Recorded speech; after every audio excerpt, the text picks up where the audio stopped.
Varicose veins కి సరైన చికిత్స కోసం సంప్రదించండి ఎవిస్ హాస్పిటల్. నమస్తే, మీరు చూస్తుంది సుమన్ టీవీ. నేను మీ కీర్తి. ఈ రోజు నాతో పాటు ఉన్నారు ప్రముఖ జ్యోతిష్య పండితులు బ్రహ్మశ్రీ నందిబట్ల శ్రీహరి శర్మ గురువు గారు. నమస్తే గురుగారు. వాగర్థావివ సంపృక్తౌ వాగర్థ ప్రతిపత్తయే జగతః పితరౌ వందే పార్వతీ పరమేశ్వరౌ. సదాశివ సమారంభాం శంకరాచార్య మధ్యమాం అస్మదాచార్య పర్యంతం వందే గురు పరంపరాం. ఆదిత్యాయ చ సోమాయ మంగళాయ బుధాయ చ గురు శుక్ర శనిభ్యశ్చ రాహవే కేతవే నమః. శృంగేరి జగద్గురు పీఠాధిపతులకి, కంచి పీఠాధిపతులకి నమస్కారములు తెలియజేసుకుంటూ కార్యక్రమాన్ని ప్రారంభిద్దాం. గురుగారు, మీరు ఎప్పుడు ఎక్కడైనా ఏదైనా సందర్భం వస్తే భీష్ముల వారి గురించి చాలా అందంగా చెప్తూ ఉంటారు. వారి గొప్పతనం గురించి, వారి జీవితం గురించి, వారి జీవితం ద్వారా మనం తెలుసుకోవాల్సిన విషయం గురించి. మరి ఈ మాఘమాసంలో భీష్మ ఏకాదశి కానివ్వండి, భీష్మాష్టమి గురించి కానీ ప్రత్యేకంగా మాట్లాడుకుంటుంటాం కదా. ఈ వీడియో ద్వారా కొంచెం క్లియర్గా వారి గురించి తెలుసుకుందాం, వారి ప్రస్తావన గురించి తెలుసుకుందాం. భీష్మ ఏకాదశి మనకు 8వ తారీఖు రోజున అయిందమ్మా. ఈ ఫిబ్రవరి నెల 8వ తారీఖు రోజున భీష్మ ఏకాదశి. విశేషం ఏమిటంటే, ఈ భీష్మ ఏకాదశి అంటే మనకు సాధారణంగా ప్రతి నెలలో ఏకాదశులు వస్తుంటాయి. ఒక్కొక్క ఏకాదశికి ఒక్కొక్క ప్రాతిథ్యం ఉంటుంది. అంటే ఇక్కడ మనం గమనించాల్సింది ఏంటంటే, ఏ ఏకాదశికైనా ఆ ఏకాదశి యొక్క ప్రాముఖ్యతను బట్టి దానికి ముందు ఆ పేరు వస్తుంది. అంటే పుత్రదా ఏకాదశి అంటే ఏంటి, సంతానాన్ని పొందడం కోసం మంచిదని చెప్పి. జయ ఏకాదశి జయాన్ని పొందడానికి. ఇలా అనేక రకాలుగా ముక్కోటి ఏకాదశి, తొలి ఏకాదశి అని చెప్పి. కానీ మానవుడిగా పుట్టినటువంటి వ్యక్తి పేరున స్థిరపడిపోయిన ఏకాదశి ఏదయ్యా అంటే భీష్మ ఏకాదశి ఒకటే. మీకు అన్ని ఏకాదశుల్లో మానవుడి పేరుతో పిలిచే ఏకాదశి ఏదీ లేదు. నిజమే గురుగారు. భీష్మ ఏకాదశి అంటే భీష్ముడు అంతటి గొప్పవాడు కాబట్టే ఆ ఏకాదశి తిథికి అంతటి ప్రాధాన్యత వచ్చింది. భీష్ముడి వల్ల ఆ మాఘమాసంలో శుక్లపక్షంలో వచ్చే ఏకాదశికి అంత ప్రాధాన్యత. ఎందుకంటే భీష్ముడు కూడా ఎదురు చూశాడట ఆ రోజు వరకు, ఏకాదశి రోజునే మరణించాలని. ఎందుకంటే తనకి తన తండ్రి ఇచ్చినటువంటి వరం. అంటే చాలామంది ప్రేక్షకులకి ఉన్న ఒక అభిప్రాయం ఏంటంటే, తండ్రి శంతన మహారాజు నేను సత్యవతిని పెళ్లి చేసుకుంటానంటే నువ్వు అడ్డున్నావు కదరా, నువ్వు పెళ్లి చేసుకోనని చెప్పు, ప్రతిజ్ఞ చెయ్యి, అప్పుడు నాకు వాళ్ళు పిల్లనిస్తాన్నారు అని అంటే ప్రతిజ్ఞ చేస్తాడు.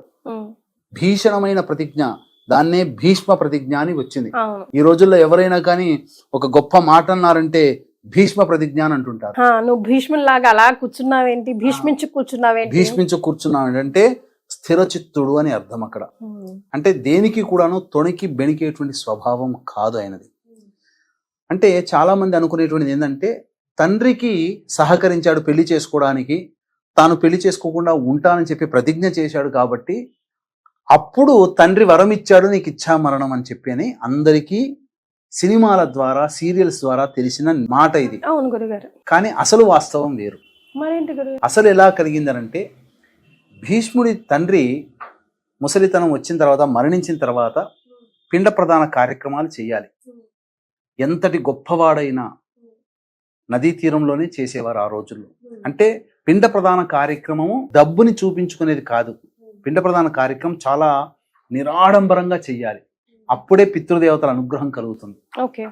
అంబానీ కూడా ఒంటి మీద బట్ట లేకుండా, పైన లేకుండా, నడుముకి చెల్ల కట్టుకొని పిండ ప్రదానం చేయాల్సింది. అంత గొప్పవాడైన, ధనవంతుడైన, అక్కడ అందరూ సమానమే. కానీ ఆయన నదీ తీరంలో కూర్చొని సశాస్త్రీయంగా పిండ ప్రదానం పెడుతూ ఉంటుంటే ఒక చెయ్యి వస్తుంది పైకిలా. అది ఎవరిది? శంతన మహారాజు తన తండ్రిది.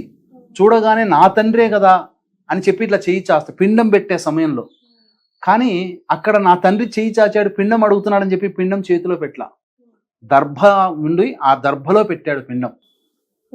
ఆ కారణం చేత శంతన మహారాజు చాలా తృప్తి పొంది, నాయన అంటే పితృదేవత అయ్యాడు అక్కడ. తండ్రి చనిపోయిన తర్వాత, చనిపోయిన వారందరూ దేవతలు ఎవరైనా వచ్చి, నేను చెయ్యి పెడితే నేను పరీక్షించాలని వచ్చాను నాయన, నేను చెయ్యి పెడితే ఎక్కడ నా చెయ్యి పెడతావో, నా చేతిలో పిండాన్ని పెడతావో, ధర్మాన్ని ఎక్కడ తప్పుతావో అని చెప్పి భయపడ్డాను. కానీ నీవు సశాస్త్రీయముగా దర్భల మీదనే నువ్వు పిండ ప్రదానం చేశావు, నీవు గొప్పగా ధర్మాన్ని పాటించావు, నియమాన్ని పాటించావు అని చెప్పి ఆ శంతన మహారాజు ఆ సమయంలో అతనికి ఇచ్ఛామరణాన్ని అనేటువంటి వరాన్ని ఇచ్చాడు. ఇది మనకు వ్యాస భారతంలో ఉంటుంది.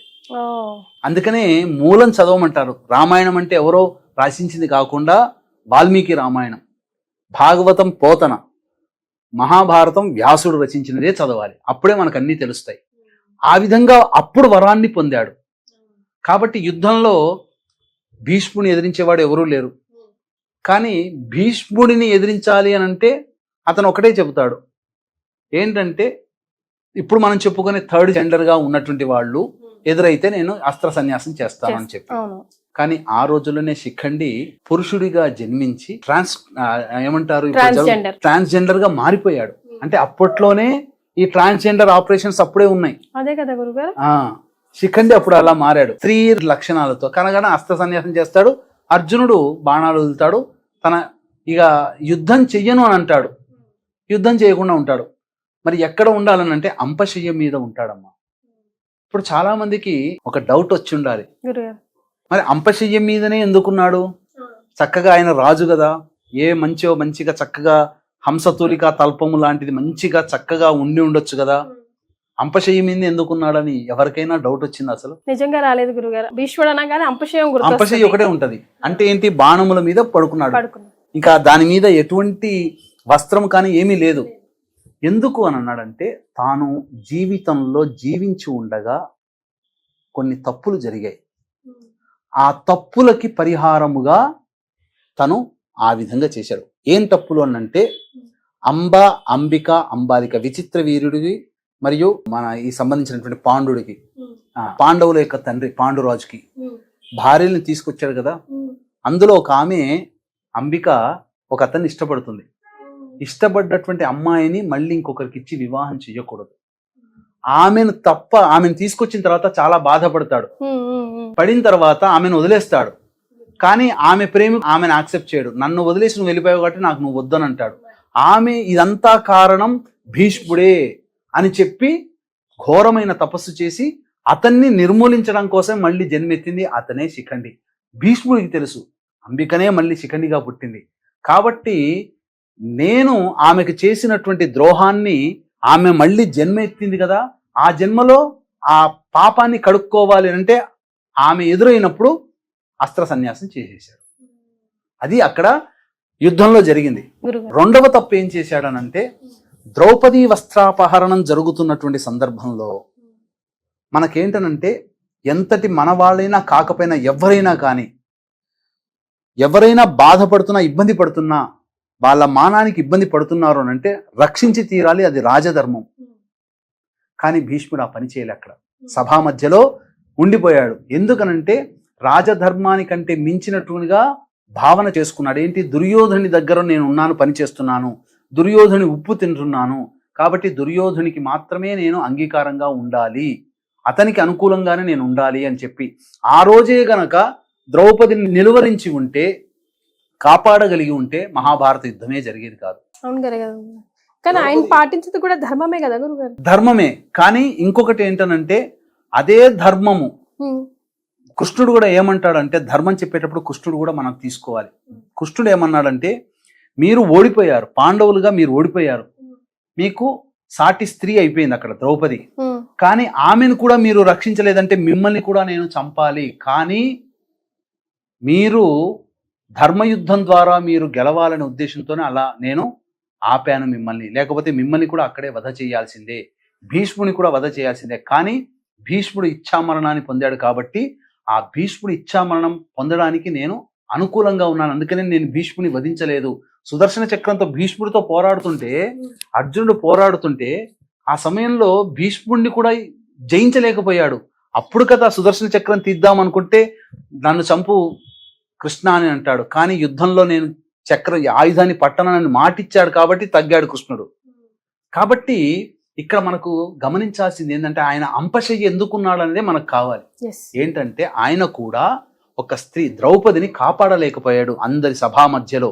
కాబట్టి ఆ పాపాన్ని కడుక్కోవాలి అని అంటే ఆ విధంగా అంపశయ్య వేసుకొని, మనకు దక్షిణాయనంలో యుద్ధం అయిపోయిందమ్మా. మార్గశిర మాసం అమావాస్యకి యుద్ధం అయిపోయింది.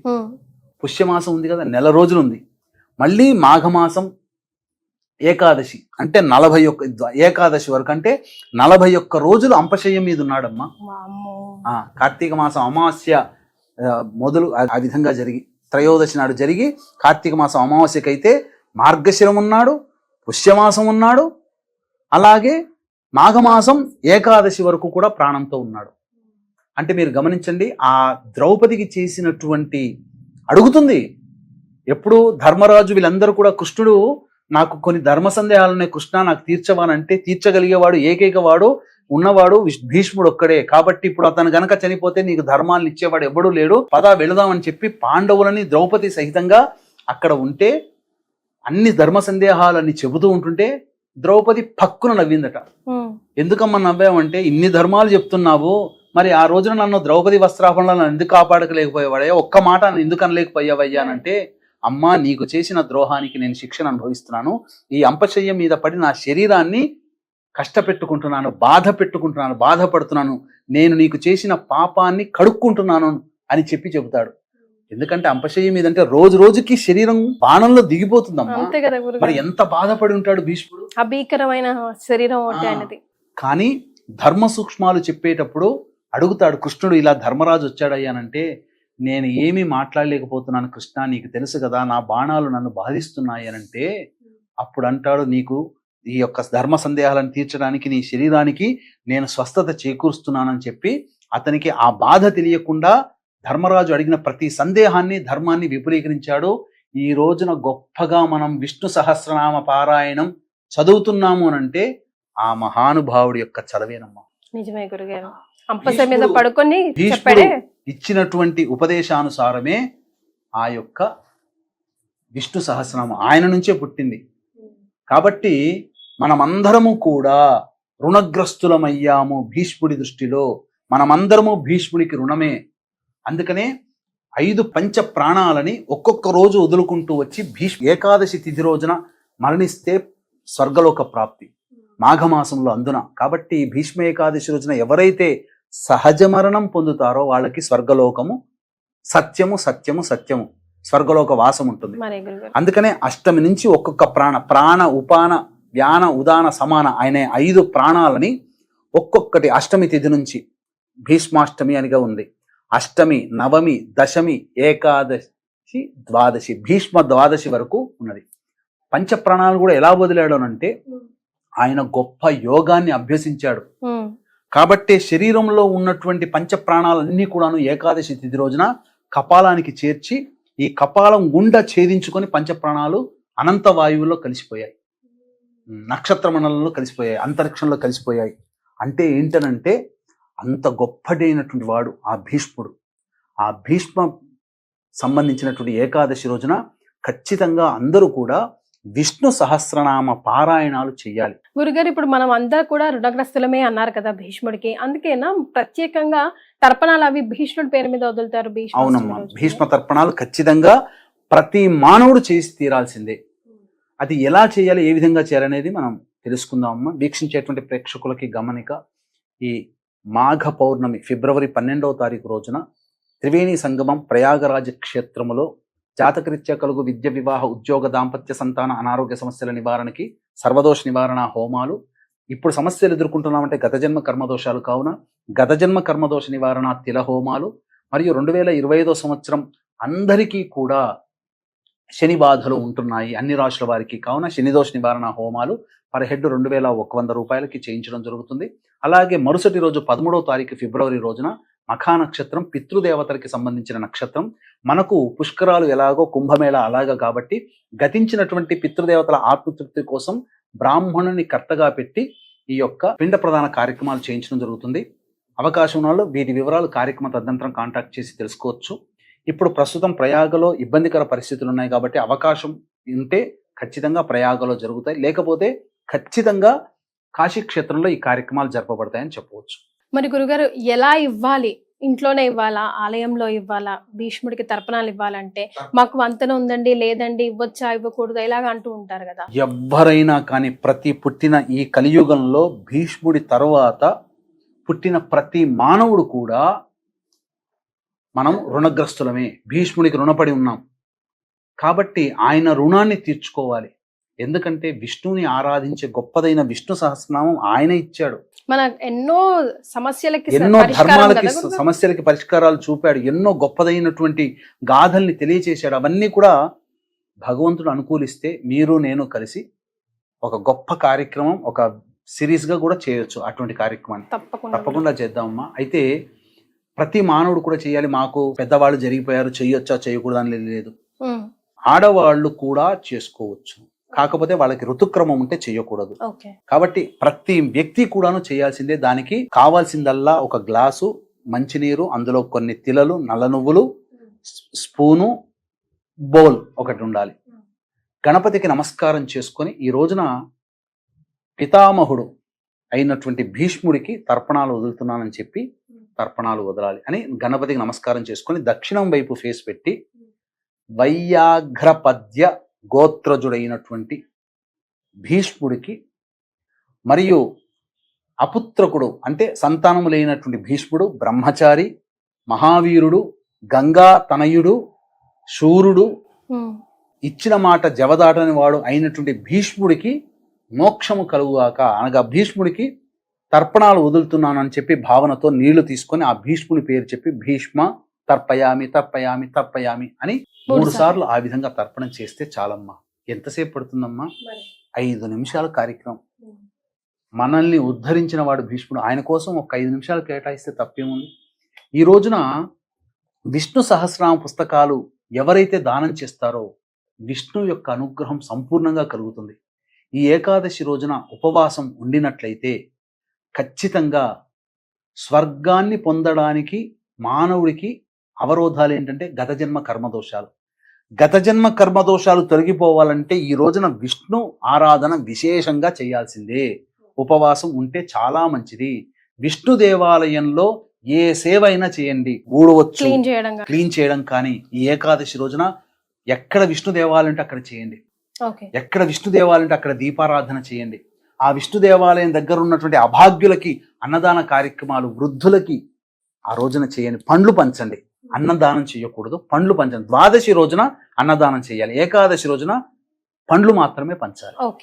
పండ్లు, పాలు, ఇతర పదార్థాలు అనాథలకి, వృద్ధులకి, పిల్లలకి, దేవాలయంలో ఉండేటువంటి వాళ్ళకందరికీ కూడాను పండ్లు పంచండి. శక్తి ఎంత భగవంతుడు ఇస్తే అంత.